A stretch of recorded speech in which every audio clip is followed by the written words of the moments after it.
Pagi bro, and sis. Orang bilang life begin after coffee. Tadi udah ngopi, tapi cuaca nggak mendukung nih. Mendung berat, nggak ada mataharinya. Ah, hari ini cerita apa ya? Mungkin yang lagi rame dari kemarin. Apa itu? Isu ataupun atau ini wacana atau akan terrealisasi nih sore ini, reshuffle kabinet di kementerian. Jadi kalau kita baca berita atau lihat TV, itu ada 5 menteri katanya yang bakal kena reshuffle ataupun bergeser. Yang paling santer itu Menteri Perdagangan, kemudian Menteri Pertanian, kemudian Menteri Agraria Tata Ruang merangkap Kepala BPN, kemudian yang santer juga, tapi gua nggak yakin, ada di posisi Kementerian BUMN, kemudian Kementerian Investasi, itu udah 5. Kemudian ada pejabat setingkat menteri yang mungkin juga bergeser karena kemarin juga rame pemberitaannya, yaitu Kepala Staf Presiden KSP. Kalau dilihat dari orang-orang yang dipanggil, yang paling mengejutkan itu Pak Prabowo Subianto, Menteri Pertahanan, ikut dipanggil. Apakah beliau bergeser dari posisinya atau menyangkut dengan jatah menteri di Gerindra yang tadinya kan ada 2 ya, bahkan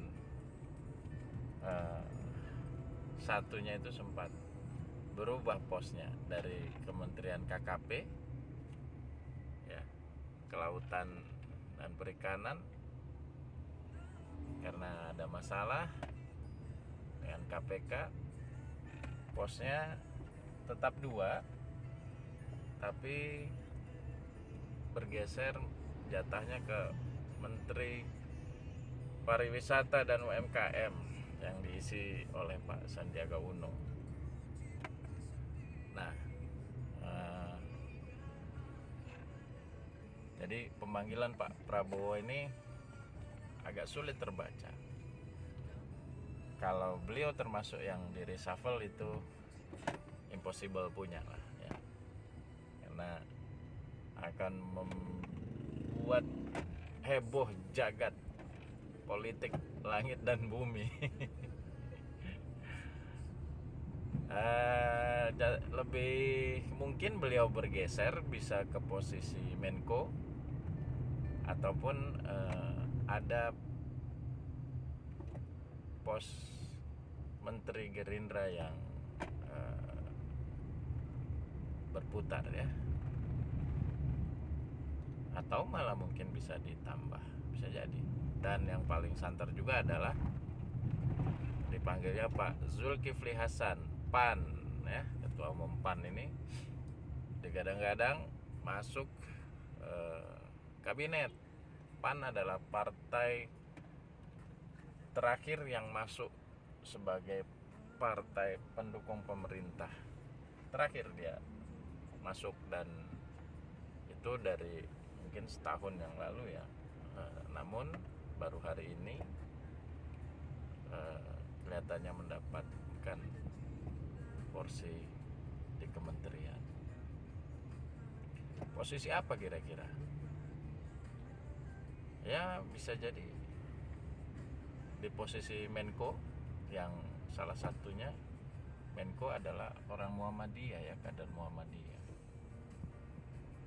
Bisa saja di sana, karena Muhammadiyah sama PAN itu berbeda, satunya ormas, satunya partai politik. Tapi walaupun basis pendukungnya mirip-mirip, elit politiknya ini udah berbeda. Dari zaman Pak Amin Rais mendirikan PAN. Nah, berikutnya yang mengejutkan juga adalah dipanggilnya Pak Hadi Cahyanto, mantan Panglima TNI dari Matra Angkatan Udara ini, kemungkinan masuk. Isunya dua. Satu, menggantikan Pak Muldoko, karena Pak Muldoko akan bergeser ke menjadi Menteri Pertanian karena beliau adalah Ketua Umum Kerukunan Tani. Atau beliau menggantikan Pak Sofyan Djalil di Kementerian ATR dan BPN. Tapi menurutku lebih pas beliau menggantikan Pak Muldoko di KSP. Ya, debatable juga lah. Kemudian yang keluar dari istana wajahnya agak merah, kupingnya agak merah karena kebetulan beliau kulitnya putih bersih, ya, orangnya gagah, smart. Itu Menteri Perdagangan ya, Muhammad Lutfi. Sebenarnya kalau aku menilai Pak Lutfi ini sudah bekerja cukup keras, namun kadang-kadang pemberitaan terhadap beliau ini menimbulkan kontroversi, ya, seperti misalnya waktu beliau baru menjabat, beliau impor beras ya, dan karena rame akibat Pak Buas sebagai kepala Bulog, Budi Waseso, itu bilang stok beras kita banyak. Kemudian Pak Luhut Binsar Panjaitan juga sebagai Menko Marves juga ada videonya bilang, "Vi, lu kalau mau impor ngomong dulu ke gua." Jadi kesannya waktu itu Pak Lutfi jalan sendiri. Nah, ditambah lagi yang terakhir kasus minyak goreng langka dan harga minyak goreng yang menjadi seperti bola liar ya. Di situ ada video rekaman Pak Lutfi rapat dan jajarannya nih dengan komisi mitra jadi DPR, bilang bahwa Senin akan ada tersangka. Saya baru dapat bisikan dari Dirjen Perdagangan Luar Negeri bahwa mafia minyak goreng hari Senin akan ada tersangkanya. Itu meetingnya kalau nggak salah Jumat. Nah, ternyata beberapa bulan kemudian malah yang ditangkap itu yang bisikin tadi Dirjen Perdagangan Luar Negerinya dalam kasus mafia minyak goreng bersama 3 petinggi perusahaan minyak goreng atau yang pemilik konsesi kebun sawit yang luas ya. Ada Wilmar, ada 2 lagi ya. Nah, jadi kan ini gimana ya, beliau bisa nggak sih ngatur anak buahnya, bisa nggak sih ngadepin mafia minyak goreng yang sempat juga dia bilang, waduh ini mafianya terlalu kuat dan sebagainya. Namun sebenarnya kalau tupoksi Menteri Perdagangan ini ya, jangan juga sekedar jadi tukang tempel perizinan, tukang stempel maksudnya. Jadi semua kayaknya diatur oleh oligarki ya, diatur oleh ya pebisnis yang memang bidangnya itu di perdagangan, distribusi barang. Jangan jadi kayak tukang stempel juga. Jadi regulasinya itu bisa diatur-atur, kesannya begitu. Padahal sebenarnya apa ya, aku nggak ngelihat juga nih backup kepada beliau nih dari rekan-rekan sejawatnya nih di kementerian ya, ataupun di BUMN yang ada hubungannya menyambungnya dengan ya katakanlah sembako ya. Nah, nggak tahu, dia kan orang bilang dari Golkar, ada yang bilang bukan kader Golkar, tapi kayaknya yang ngerekom dia itu bosnya Golkar dan sebagainya lah. Ya, mungkin kecerdasan beliau jadi bahas Lutfi nih. Sebenarnya oke punya ya, cuman mungkin posnya yang salah atau beliau hadir menjabat. Ini kan bukan baru sekali dia menjabat, pernah di Amerika sebagai dubes, kalau nggak salah pernah juga di posisi menteri ya sebelumnya. Correct me if I'm wrong. Ya mungkin beliau hadir bukan di pos atau saat yang tepat ya. Nggak tahu. Ini katanya hampir pasti kena reshuffle. Kita tunggu pengumumannya sore ini. Apalagi yang menarik? Yang menarik Pak Hadi Cahyanto yang katanya begitu terima telepon dari istana, beliau langsung lagi olahraga langsung ngebut katanya ke istana. Kayak udah rindu jabatan banget gitu ya. Ini gua loyalis nih, Panglima TNI paling loyal nih. Waduh, udah nunggu berbulan-bulan kok belum dapet job. Ya begitulah ya. Dan kalau mengisi pos KSP, sebenarnya kalau gue nilai kabinet sekarang ini ya, itu banyak orang yang bukan di bidangnya duduk di situ gitu. Man behind the gun-nya itu kayak nggak sesuai. Kenapa? Karena porsi dari partai politik pendukung itu terlalu besar, sampai 60% lebih menteri yang dari kader parpol atau direkomend oleh parpol. Ini nggak sehat punya ya. Tapi nggak juga itu, di posisi yang bukan kader parpol pun mungkin yang dari tim ses atau penyumbang dana pilpres duduk juga bukan di bidangnya. Kita ambil contoh Menteri Kesehatan, bukan dokter gitu kan. Tapi kan alasannya nggak penting dokternya kan, yang diambil ilmu manajemennya sama leadershipnya. Oke, fine aja, tapi tetap aja gitu loh, nggak bisa menyelami, menjiwai ya. Pasti akan ada kebijakan yang keluar dari sang menteri yang sebenarnya dia nggak paham banget tentang dunia kesehatan medis, terutama pengobatan. Apalagi Menteri KKP, itu kan yang duduk di situ itu sebenarnya Wahyu Sakti Trenggono itu kan jagonya di telekomunikasi gitu. Kenapa dia di KKP? Ada apa gitu. Kemudian KSP yang tadi mau gue bahas, sekarang diisi Panglima TNI gitu loh, mantan Panglima TNI. Dari yang mimpin prajurit se-Indonesia hanya mimpin staf-staf di istana gitu. Ini juga menurut gua nggak pas punya ya. Ada apa gitu?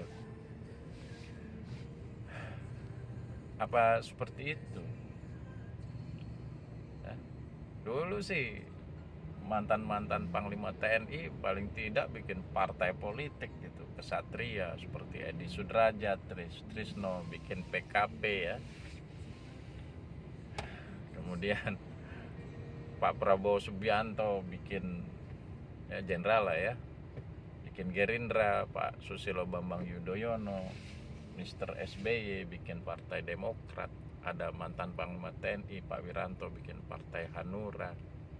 Nah, di zaman ini itu kompor dikecilin jadi KSP gitu, Jenderal bintang 4 Panglima TNI. duduknya mimpin staf di istana, yang tupoksinya ada.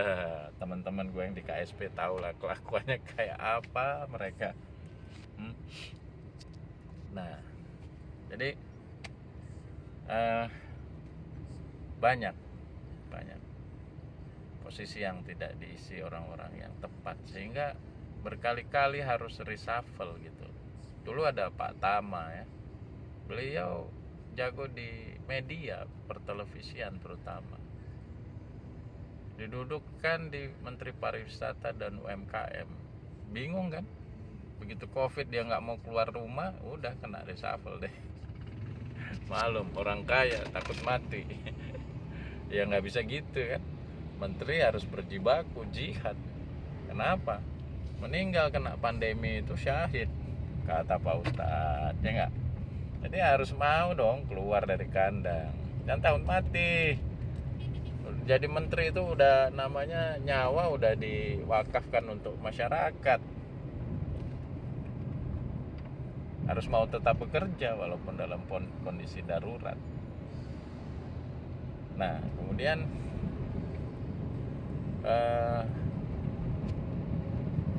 apalagi pos yang salah isi? Menteri Sosial ya, Menteri Sosial bolak-balik salah isi. Ditinggal Ibu Khofifah, diisi sama Juliari Batubara, bendara umum partai PDIP, akhirnya kena kasus bansos, masuk KPK. Gantinya Ibu Risma, wali kota yang jago nata ruang ya, nata kota, disuruh mimpin Kementerian Sosial karena itu jatahnya partai Banteng.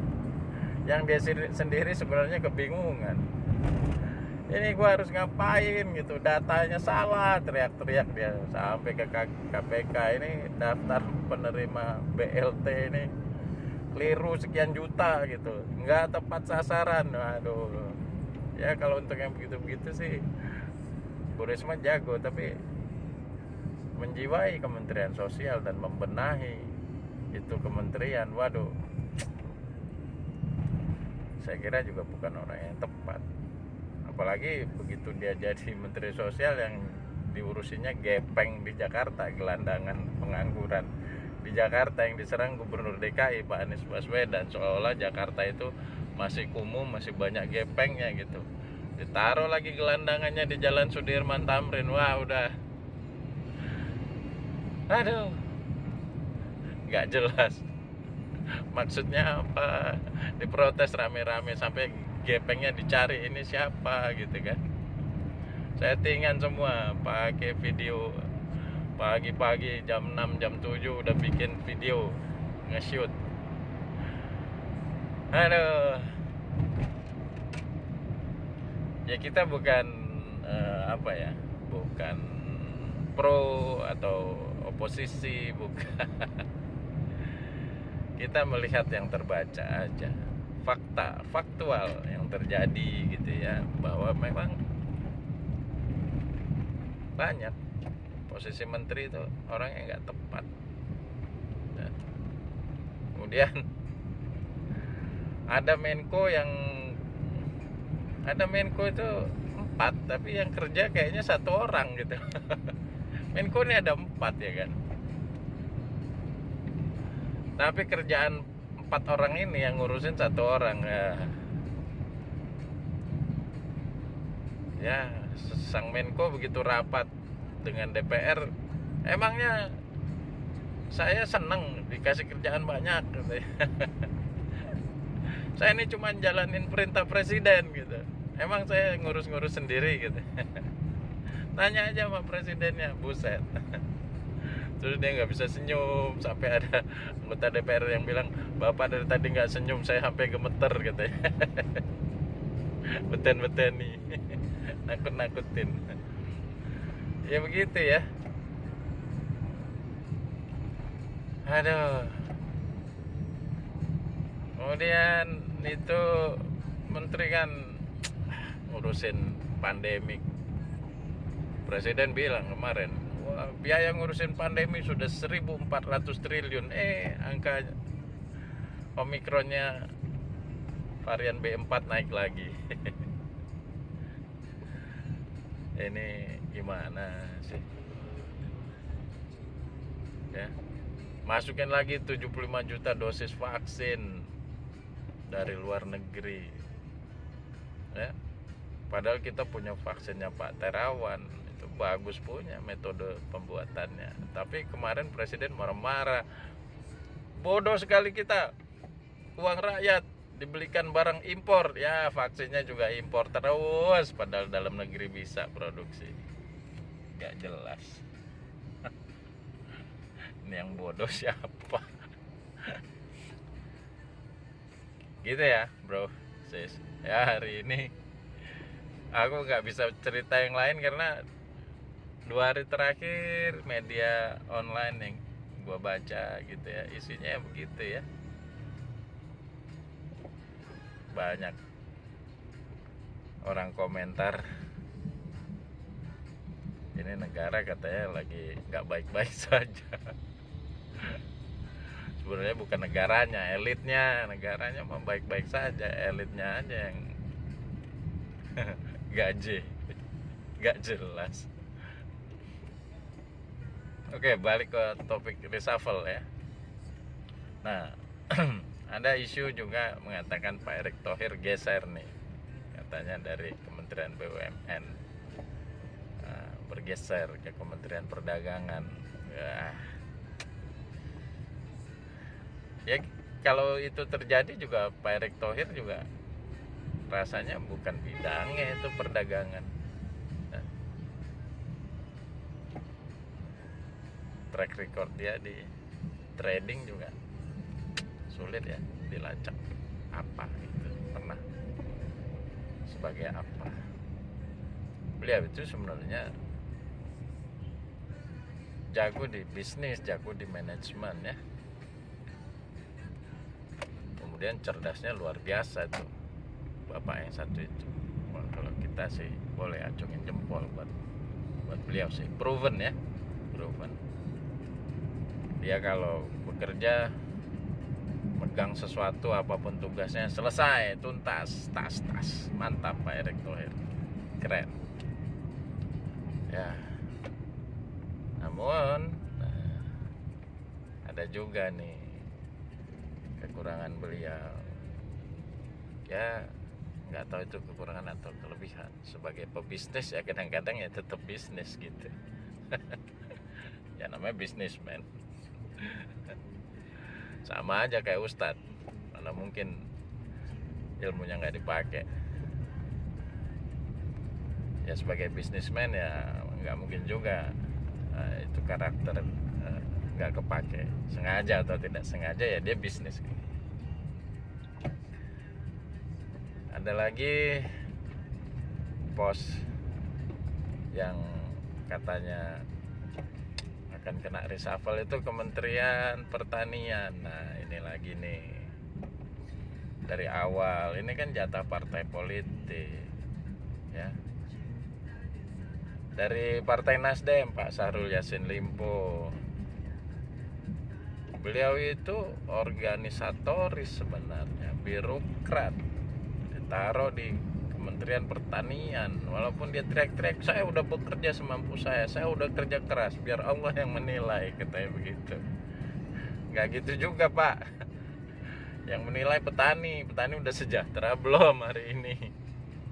Rasanya belum ya. Masih banyak petani yang lahan aja nggak punya gitu, nggak dipinjemin sama negara. Banyak kan petani penggarap gitu, yang punya lahan tetap aja orang besar ya. Kalau bicara lahan dah pusing dah. Negara ini 2% penduduknya menguasai 80% lahan di negara ini. Buset, cuman ada di Indonesia. Makanya itu Menteri ATR BPN memang wajar di reshuffle, nggak bisa beresin itu. Dan Menteri Pertanian wajar kena reshuffle. Nggak bisa mensejahterakan petani, intinya itu. Kita nggak usah bicara hasil produksinya dulu deh. Petaninya, besaran petani penggarap daripada petani yang punya lahan, itu aja dulu. Oke. Oh ya, tuh dana 1.400 triliun. Wah, kalau 1%-nya aja dipakai buat beli bibit unggul, mungkin petani udah hasil produksinya udah bagus-bagus 2 tahun terakhir ini. Apalagi kalau 10%-nya ya, berarti 140 triliun buat beli bibit unggul, pengadaan bibit unggul. Nggak apa-apa, impor dari Eropa ataupun dari Thailand ya. Oke, dua kementerian itu memang wajar kena reshuffle, belum bisa memperbaiki keadaan dari sebelum dia masuk, setelah dia menjabat 3 tahun. Kemudian kementerian apa lagi? Gak tahu, kemarin ada info Bahlil Lahadalia dipanggil, itu Menteri Koordinator Investasi itu, bukan Menko, tapi dia mengkoordinir investasi, terutama dari luar. Beritanya kan heboh tuh, terutama kawasan industri Batang, Jawa Tengah, katanya bakal masuk raksasa dunia seperti Foxconn, LG, Elon Musk. Ya kita lihat aja happen apa enggak. Benar nggak investasinya masuk? Malah terakhir Elon Musk sudah kucurkan 1,9 triliun untuk Thailand, tapi memang untuk bikin showroom mobil Teslanya, mungkin beberapa cabangnya, bukan untuk produksi baterai mobil listriknya. Nah, kalau Bahlil dipanggil untuk dirotasi atau direshuffle, ini juga hampir tidak terbaca olehku. Why? Kenapa gitu? Kalau dirotasi ke pos mana? Kalau direshuffle apa salah dia gitu? Kelihatannya sudah bekerja cukup keras juga Pak Bahlil. Ini juga sebenarnya jauh dari background dia itu menjadi Menteri Investasi itu ya. Kalau kita lihat backgroundnya yang katanya kelahiran berdarah Papua tapi lahir di Maluku dan pernah hidup di jalanan gitu ya. Mungkin pada saat dia di Kadin atau di HIPMI dia punya pengalaman di chamber perdagangan. Nah,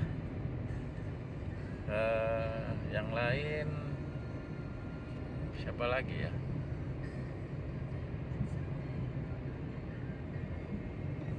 Kementerian yang bakal di reshuffle ya. Ini sambil nunggu berita dari istana nih, mungkin keluarnya setelah zuhur atau asar nih berita fixnya siapa saja yang masuk kabinet, siapa yang keluar, siapa yang bergeser. Oke, bro and sis, seputar politik. Kalau kita sambung dengan topik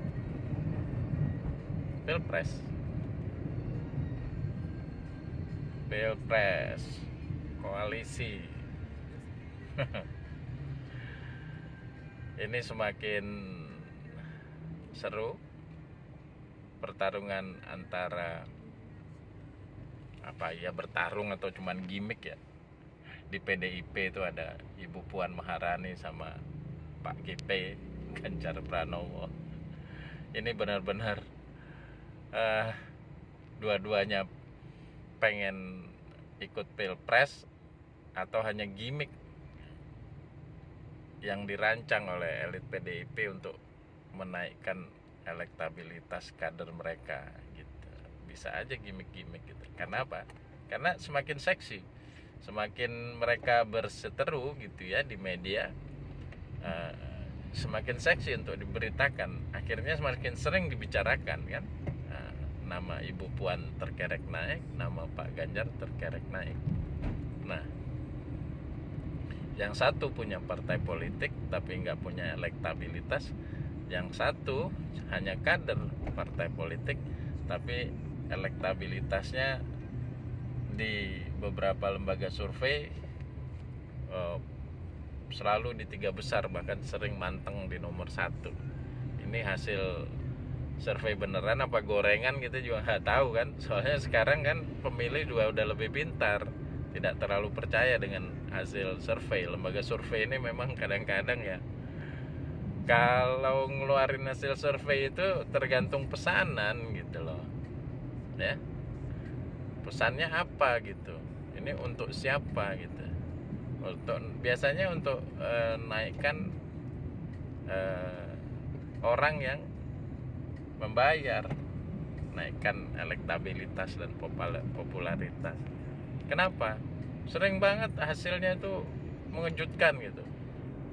Pak Erlangga Hartarto, Menko Ekonomi, di beberapa lembaga survei yang top 5 beliau itu 1, tapi dari lembaga survei yang kelihatannya dipakai oleh grup mereka itu bisa jadi nomor 1 gitu.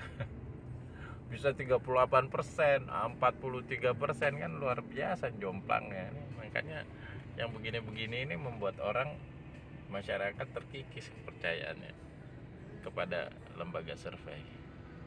Ini mana yang kredibel nih, mana yang tergantung pesanan nih. Ada sih mungkin beberapa 1-2 yang benar-benar ngeluarin survei itu sesuai hasil polling. Tapi kita bisa baca gitu, misalnya Carta Politika ya, siapa itu, Cak Winarto Wijaya itu pasti kalau ngeluarin hasil survei nggak pernah bagus buat yang pendukungnya Pak Anies Baswedan ya, apa saja, karena dari dulu kan beliau memang selalu menjadi lembaga survei yang nge-backing Pak Ahok. Kesininya kayak nggak bisa move on terus aja gitu kalau ngeluarin hasil survei ngebantai Pak Anies gitu. Jadi dia mau ngomong apa juga kita udah males gitu. Kemudian LSI Denny JA itu udah kebaca banget, selalu ngeluarin survei bagus buat Demokrat gitu ya, buat Mas AHY, karena memang dari zaman Pak SBY periode 1 memang LSI Denny JA nih yang dipakai nih sama Kubu Cekias nih. Kesininya juga angkanya ya begitu-begitu gitu ya. Ada yang nggak jelas tuh, Kodari tuh gaji juga tuh hasil surveinya. Bisa kayak kutu loncat, habis bela siapa gitu. Sekarang juga kayaknya anti banget sama Pak Anies Baswedan. Nggak tahu nih orang nih, gaji juga nih, Kodari woi. Nah, yang agak nggak bisa disetel tuh yang gue perhatikan itu F Saifullah tuh lembaga surveinya dia nggak ada kecenderungan mendukung salah satu calon ya. Dia hasilnya juga nggak terlalu jauh dengan hasil final dari KPU ataupun KPUD. Mungkin itu lembaga survei.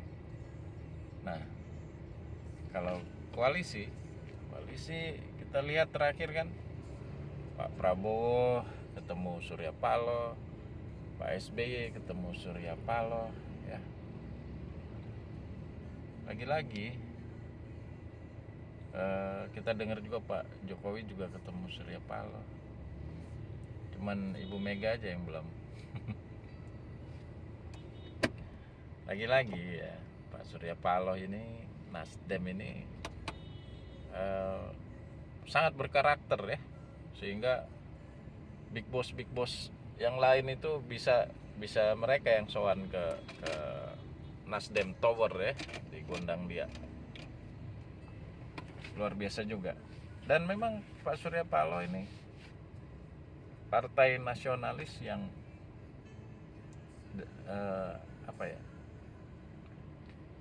yang punya karakter yang cukup jelas. Dan beliau, aku yakin, sebagai pemain kunci di Pilpres 2024. Kemungkinan besar calon yang akan diusung oleh Nasdem ini kemungkinan besar keluar sebagai pemenang. Yang penting jangan sampai salah pilih pasangan calon, itu saja. Dan jangan sampai salah pilih teman koalisi.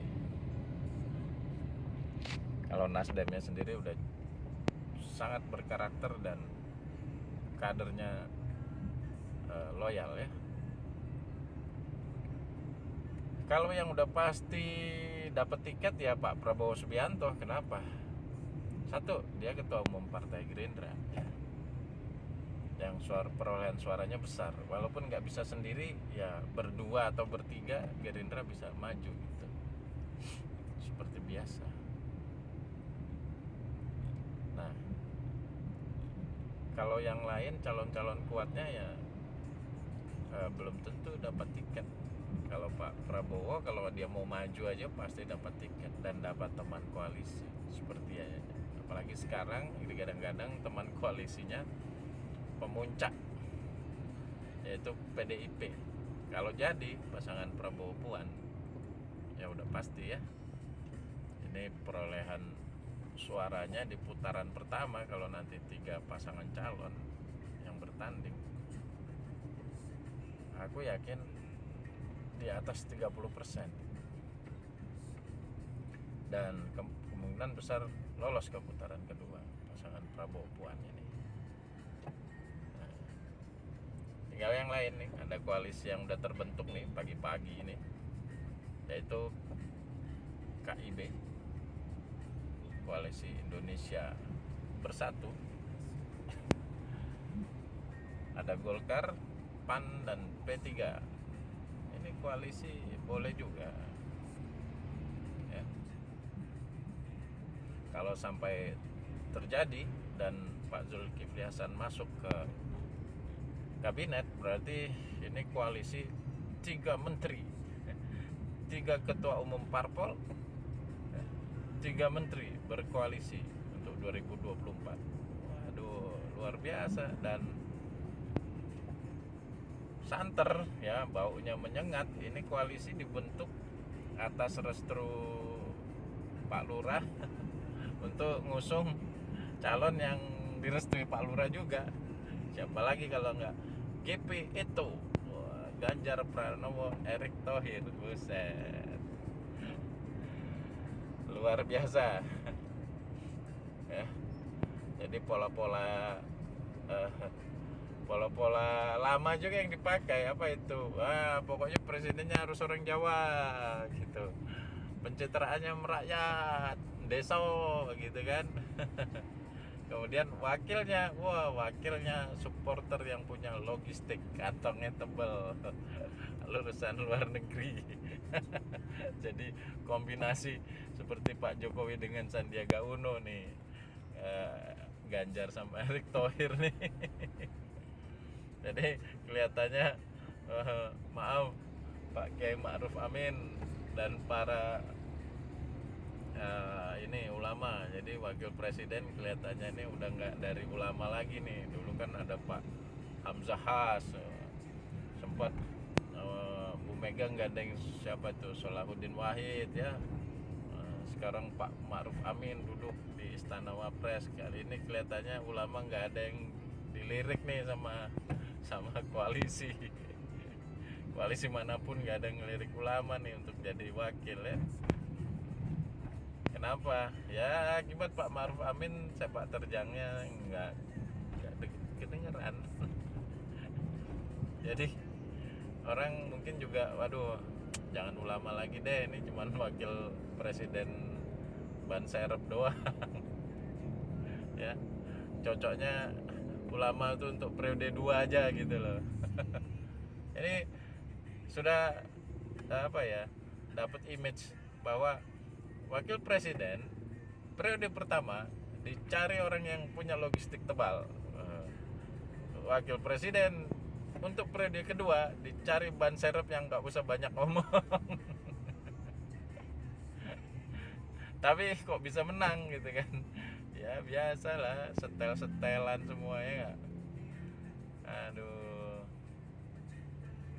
boleh kita kalah di kotak suara, tapi jangan sampai kalah di KPU. Begitu tuh. Ini setelan KIB GPE ini luar biasa, sampai ketua Mahkamah Konstitusinya pun udah jadi dari grup mereka nih. Ya.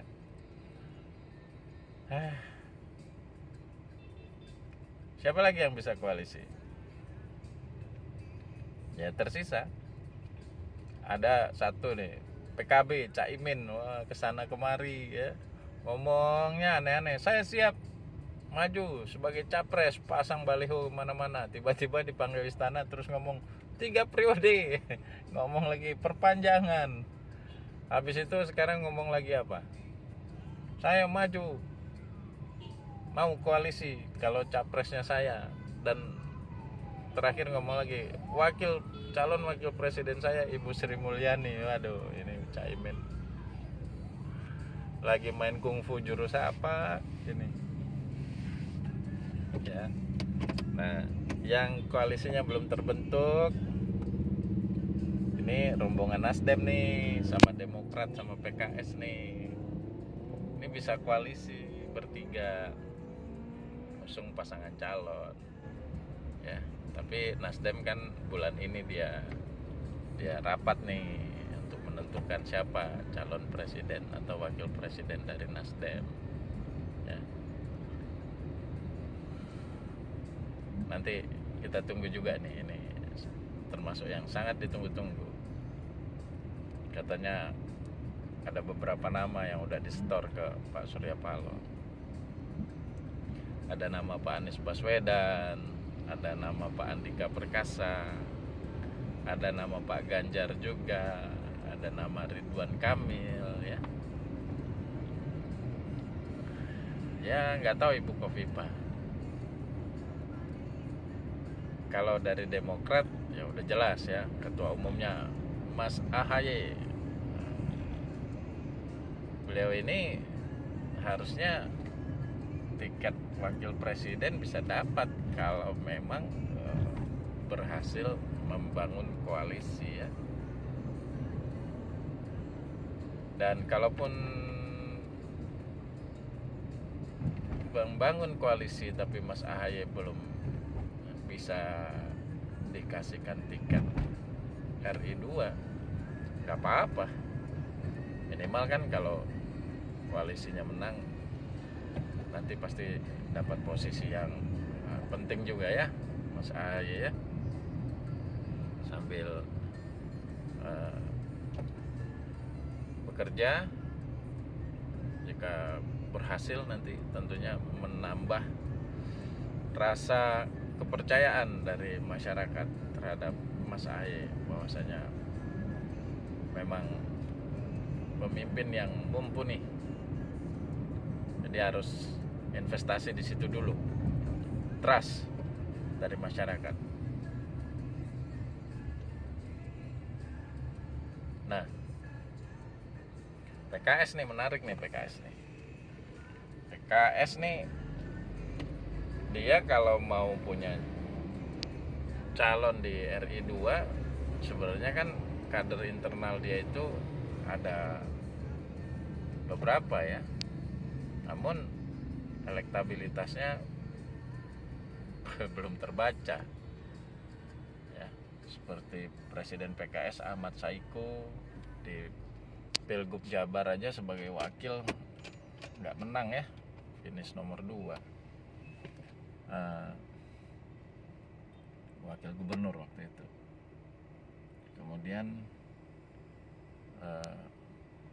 yang lain ya ada 2 lagi, Mardani Alisera maupun Ketua Majelis Syuronya Salim Segaf, Al Jufri.